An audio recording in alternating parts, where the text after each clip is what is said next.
Here in Berlin, we are building Europe's most ambitious space for early-stage founders called the Sandbox. Our goal: to bring the energy of San Francisco to Europe. We want to empower technical founders to build generational companies from here, out of Europe. That's why we rented a space, handpicked the best builders, some of the most driven technical minds, and gave them this one thing, the Sandbox. A big part of building very early is to have the people around you who've done it before. That's why we regularly host sessions and intimate dinners with serial entrepreneurs and unicorn founders right here. Tonight, we are joined by Julian. Julian built Wefox, a Berlin-based unicorn up to a valuation of 4.5 billion euros. And he joined for dinner, for a small interview, for casual conversations that you can only have here at the Sandbox. Do you know where Julian is? Yes. Where can I find him? Is he in a meeting? Yeah, in a meeting. The PhD is in the meeting. We will then wait. Okay, I got a message from him. He's downstairs out of meetings. We found him. And now we're gonna do a quick campus tour, right? Yeah, the second floor just opened, so it's a little empty. Yeah, it's still. I already showed that in the last video. That it it's room opened to grow for us. It opened last week, but we're getting there.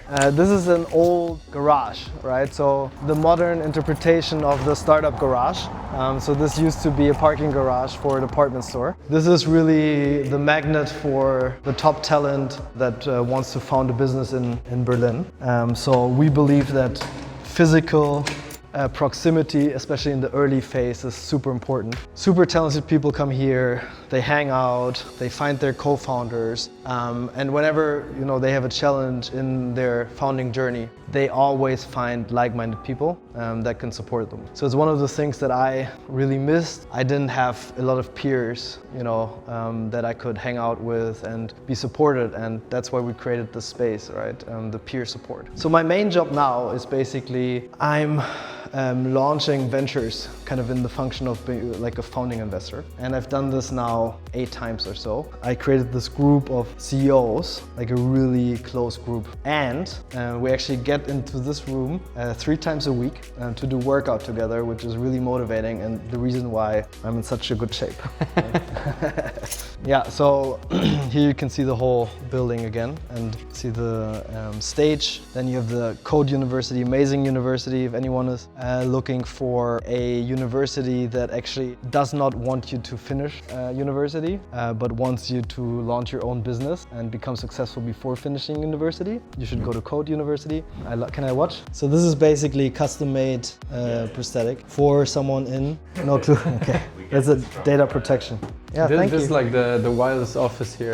Because all the other, like the majority of companies here are building software only. And here we got one with a proper hardware component. It's very fulfilling, right? You can see what you're building, you can touch it, yeah. I went here this morning to the rooftop, and today is Monday. Someone got up there and they had a massive party, like an illegal party. The whole roof was covered with champagne bottles, vodka, so apparently last weekend. How did they get up? I don't know. But they cleaned it up. So, they cleaned it up? Yeah. How about today?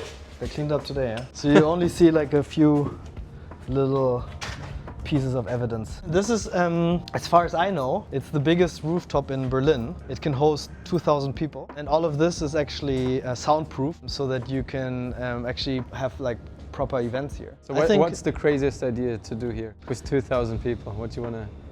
I mean, we can do conferences here, right? I think in combination with kind of the bottom floor, we can do some pretty amazing conferences here. In the summer, we can do outside hackathons, right?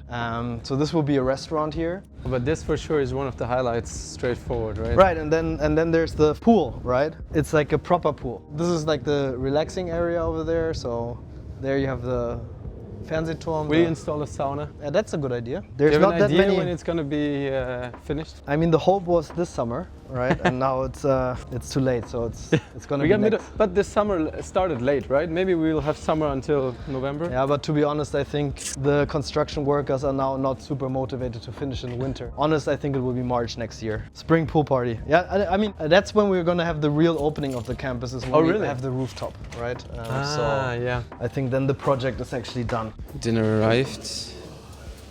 Thank you, Tim. And still building. But it's a good one. Still building at the dinner table. It's not me. It's I just gave a cursor task for like 1 hour or something. Still running. I don't need any brain power for myself, but like I just wanted to keep working. Okay. I've always worked with coaches. So I've been like when I started my first company, we had this coach that where we worked with horses, and it was like just like how do horses react to you and your presence was like. And it's super interesting because it's like, so when you're like self-confident, then they react to you. But if you're scared, they react to you. That was super interesting. And then I had different coaches always across the journey. And then I had one Buddhist monk for a few years who spent like 8 years in silent retreats, like just 8 years of like meditating. And this one I have now for 2 years. How do you find your coaches? Somehow they find me, I don't know. But how's it going for you guys? How was the first week? Great. I mean, I think we started on Thursday. Essentially, I think we worked through the weekend quite a bit. No, I think in general, like for me, right, like I stepped out of my job 1st of August after 3 years in VC. Yeah, no, and for me, like when Bela mentioned the program here, what he's doing, I was like, this is exactly what I need because I'm starting now by my own, like, and I mean, I don't know how you did it in the beginning, but if you're alone at home, trying to put in long hours, like it's tough. Yeah, it's really tough. You can do this a few weeks, but not a few months already. At least for me. And you already have something you're working on? Yeah, I do. It's a very niche topic about rechtliche Betreuung, legal guardians. So when people can't manage their own life anymore, they are like professional people who do this. Yeah, they like Britney Spears. Like. Yeah, exactly, like Vormund, but they do this then for 50, 60 people. I'm building an AI software for them to do this more efficiently. I just like got off my job like literally 2 weeks ago. 1 week I was sick, 1 week I was like a family. I'm here now, I'm just having fun. Just let it emerge. Exactly. Right, let it emerge. Exactly. And at some I think point- it's something I'm learning actually. It's the power of flow versus the power of force, right? And I feel like my entire life I've been forcing, right? Okay, So there's this river of life, you know, and I was just like, fuck it, I want the river to go this way. You can make everything you want, you can make it happen, right? But it's just the amount of effort required, right? Can you still achieve your goal just by kind of Flow? Yeah. I really hope so. I think it's the only kind of healthy way. I mean, force is just not natural, right? And I think you're more powerful if you go with the flow. When you, I mean, you said you work with coaches all the time. For me, the definition of a coach was like, it is like a therapist, but focusing more on the business side, like making you a better like business person as well. Like, would you agree with that definition, or how do you see that as like, how much of that is just like your own character building in general versus like targeting you to also perform just better at your job, kind of? It's like the iceberg, right? On the top, it's like skills, right? But to be honest, like skills don't really matter, right? It's like the stuff that's below, right? It's like limiting beliefs. It's like the shadows, right? I mean, these are the things that in the end are much more relevant than the skills. The skills are basically just the top of the iceberg. Why have you picked to build this in Berlin? I mean, my family heritage is actually San Francisco. So my mom Okay, is, so it would have been an easy, like, natural storyline, right? yeah, my mom is from San Francisco. But the true reason is my family is from Berlin. And that's where my home is, and that's why I built here. Like, I'm an original Berliner, born and raised. You know, I feel like a big commitment also to Berlin, Germany, Europe, really. What we have created here is an extraordinary piece of, you know, human collaboration. The beauty of the places, I mean, 2 hours and you're really at the most beautiful beaches, the most beautiful mountains, you know, you have everything here. The challenges that our generation faces, right? So how are we going to solve the climate challenges? And also, what's the role of a human in a world where AI can do everything better than humans?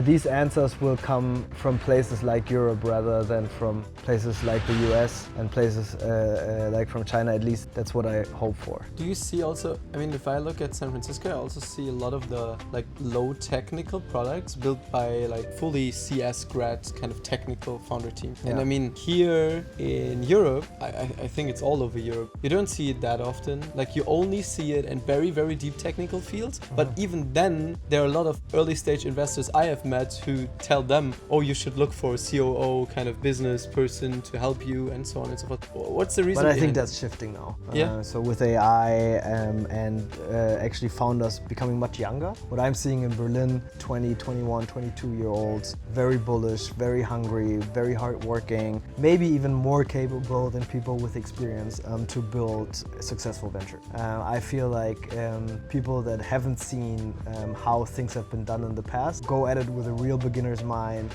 have more chances of building successful ventures in this age. I think the opportunities in Europe, you know, I think like one of the things that we're definitely lagging is the self-confidence. Yeah. Right? And I know it from my own family. I have this American family and I have this German family, and the Americans, they're always kind of like the center of each party, right? Yeah.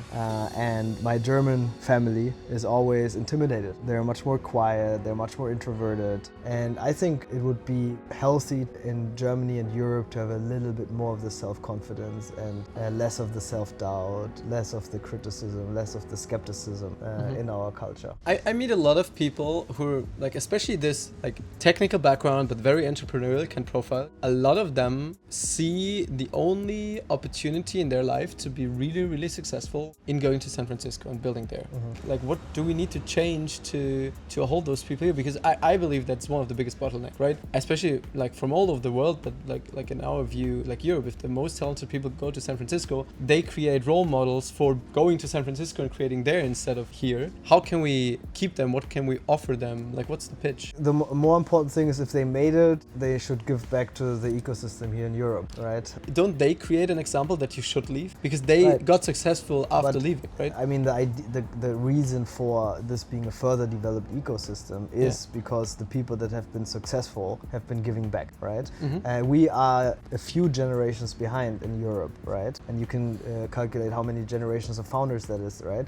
That have not yet reinvested into the ecosystem. But you mean the founders that stay here and build successful? Or Well, the founders I who think leave? the founders that come from here, if they are successful anywhere in the world, they should also give back to their. And I had a discussion with actually someone who's trying to really build up the startup ecosystem in Ireland. And I asked him, you know, are the Collision brothers, are they giving back? And he said they're not giving back at all, right? They kind of forgot about their heritage. It is something that is required, necessary for an ecosystem to evolve. And I think we can catch up, right? Places like the Code University that then again produces amazing founders, right? Reinvest into like angel deals early on, reinvest into the ecosystem and support founders at a very early stage.